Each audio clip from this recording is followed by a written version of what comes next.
Graph y squared over 16 minus parentheses x plus 4 close parentheses squared equals 1. The heck is this, you are asking? I'll tell you what the heck this is.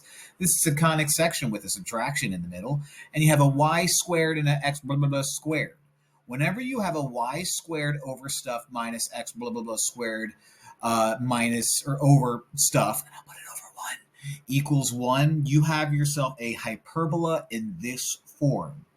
Y minus k squared over a squared minus x minus h over squared over b squared equals 1. Now, the fact that this equals 1 is terrific news, okay?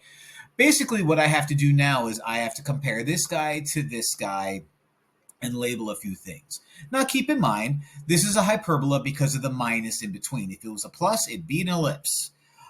This is a y squared first, so I'm using this version of the formula, which changes things, okay? I did a problem where it was x squared first, and the hyperbola had sideways parabola-looking things. This will have uppy-downy parabola-looking things. So we're looking at a transverse axis that's parallel to the y-axis. That's good news. We're looking at a center being at HK, okay? We are looking at vertices located at H and then K plus or minus A. So we'll figure that out in a minute. We're looking at co-vertices that are given to you as H plus or minus B, K. And we're looking at slant asymptotes, which, you know, I'm not going to go crazy trying to graph because if I remember, these ones aren't pretty. Slant asymptotes live at y equals plus or minus a over b times the quantity x minus h outside plus k. All right, so let's label what we can label. Let's compare what we can compare. Y minus k up here with just a y. What does that mean? That means k is 0. Okay, because it would be y minus k in parentheses, so y minus 0 in parentheses, and so k is 0. If a squared is 16, then a is 4 because you just square root everything. Now we have minus x minus k, or x minus h equals x plus 4. Does that mean h is 4? Nope, that means h is negative 4. Do be careful, do be careful. B squared, when I square root everything, is going to give me a b of 1. Okay, so everything is labeled, everything is labeled, everything is labeled. My vertices, well, let's do the center first. My center is going to be HK, which is going to be negative 4, 0. My vertices is going to be HK plus A and K minus A, so that's going to give me 2 points. Let me write them out. H is still H, though, and H is negative 4, so negative 4 and negative 4. K plus A is 0 plus 4. K minus A is 0 minus 4. So those are my vertices. My co-vertices are going to be H plus B. So again, 2 points. So let me write them out. 2 points.